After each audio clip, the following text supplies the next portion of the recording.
What was the thing that you missed most post 23rd of March 2020? Oh, live music, being able to have that buzz. I mean, we did some online gigs and they were great, but there's nothing quite like the atmosphere of when you're in a hall and you feel that electricity. And in Comrie we've got particularly good audiences. They're very respectful. If it's quiet, they listen. If it's bouncy, they bounce, and they just have a great time. And I really miss that, I have to say.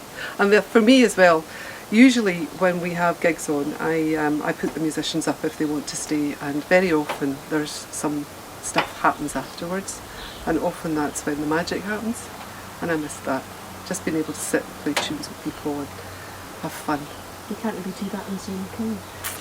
Not quite the same, no. And you play yourself? Yeah, I'm a piper. You grew up in Fort William, so and that's where your piping is from originally, but yeah. These days you play the small pipes. Tell me a wee bit more about that. I started playing the small pipes because I had stopped playing for a long time, and when I got back into playing the Highland pipes, I kind of realised that they weren't really that social and I didn't have the energy, because they are really hard work.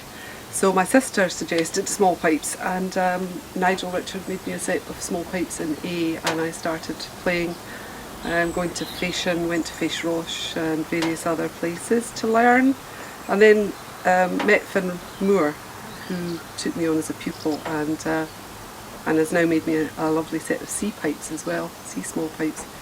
And so I play, I'm a bit of a geek actually, a bit of a small pipe geek. And I just really love them, and they bring me absolute joy and pleasure. En moeder schoon is kaker te krene kregen foam, a snailex snaiemar. I am so tired, my tongue hurts, but we're absolutely at halfway in the Triall, in the journey from Iona to St Andrews, and it feels like the epicentre, so it's so appropriate that we're here at Earthquake House in the Shaky Toon in the Ballycreanach, because this point in Comrie is the most earthquakey place in the whole of these islands. I feel like we've also come a journey watching people beginning to come out of lockdown, and it's all still really shaky. But talking to the local promoter, Chris Grace, this morning, and her just saying, I've seen the posters going up in the windows. That, for me, is a sign that things are beginning to change. Doesn't mean to say it's fixed, but it means that there's like a change in the weather, a change in the wind. So let's see where we go from here to where we end up at our gig in St Andrews.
Exquisite. Thank you so much.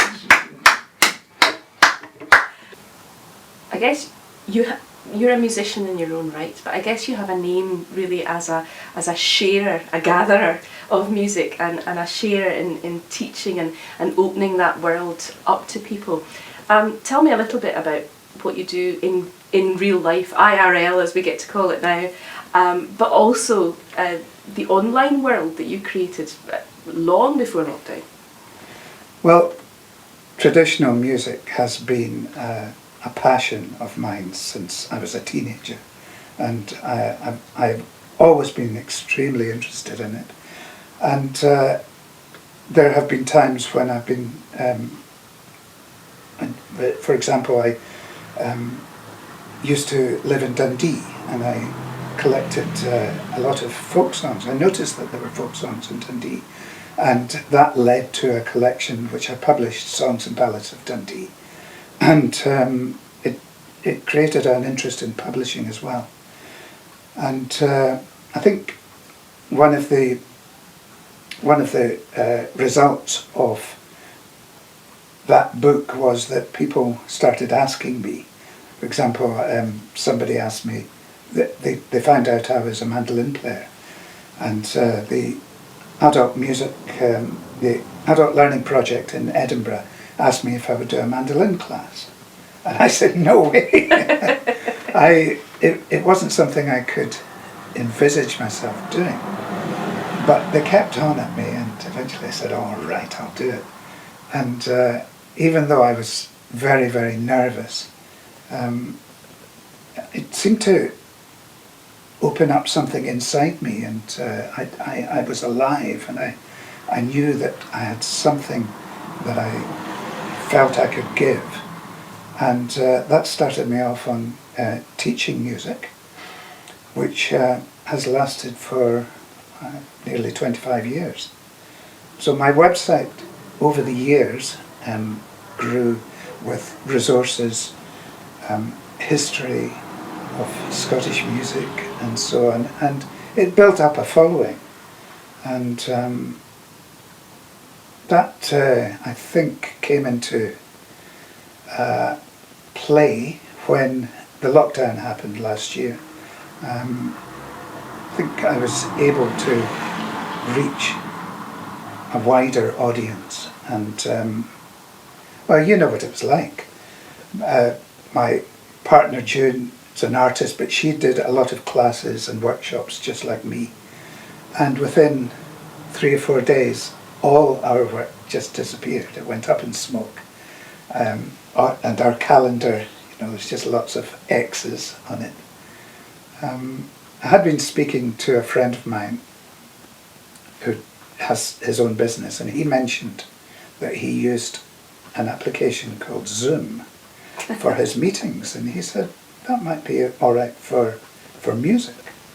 And so as soon as it happened, I started investigating, and very quickly I arranged some workshops and classes online, and it built up. I think I was very lucky in doing that, because I managed to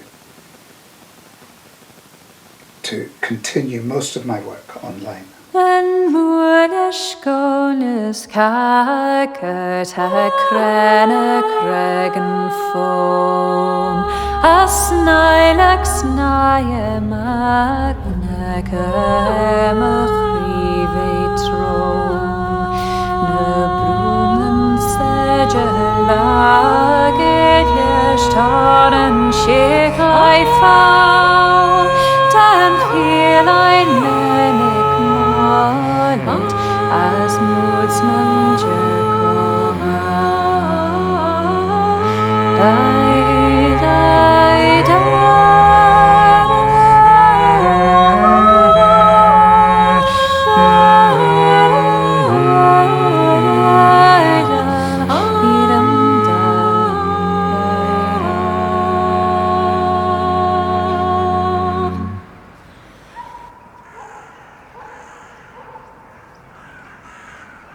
So how did you manage to make music, or at least gather together in an online space where music was part of it. It was really funny, you know. As I said, we took a gap for about, I don't know, 2 or 3 months, about 2 months to 3 months. I think I started going back to maybe middle of May when I felt able to, because actually it was just a very traumatic time for everybody in terms of just understanding where you were in the world and what was going on and what was possible online and everything. And I think that was the difficult, what was possible online. What I realised was that obviously with a huge amount of preparation we could do it. So the first period of time we went online, we were just singing stuff we knew, having a lot of chat, and then we'd do a sing-along where I would have my ukulele and anybody else could say, here's the song we're going to sing tonight, and everybody would get the words up really quickly on their internet-y stuff, and then somebody would start it, and then we'd just sing along in our houses, and it was really lovely. It was a really lovely thing to do. And then when we stopped for a few weeks and when we came back, I said, now it's time we learnt some new stuff. So I did 3 new arrangements of songs that we hadn't done, and that was really cool. And actually we would all say, we're getting more done on this online rehearsal than we ever get done but in real terms. But singing leaders had to be a bit more on it. Like it's almost like a performance in itself, isn't it? It was, and sometimes we would go, we'd always say, well, when you do 45 minutes, we'd always end up doing an hour, because also there was the chat. It was really important, I think, that we tried to keep the sense of what you are as a choir. You know, we weren't organised enough to go into breakout rooms, but we'd maybe just go in the room and say, has anybody got anything to say this week? Anything exciting happened? It was really lovely. And then we'd go through the parts. And once I started remembering that it was choir and that you could teach people's parts the way you teach them in choir, except they don't talk. So they actually get through when you it. talk to my choir tonight, you'll realise that our rehearsal is half an hour rehearsing. Lots of talking. 45 minutes chatting. And both are good. I can't wait for you. Gol Gia. Topper Shialai. Topper Shialai. Nian Ri. A Gol Gia. Topper Shialai. Topper Shialai. Again, idiot. Topper Shialai. And again. Topper Shialai. And then this really difficult melody. Nian Ria Golgia. Nian Ria Golgia. That genuinely is that bit of the melody, okay?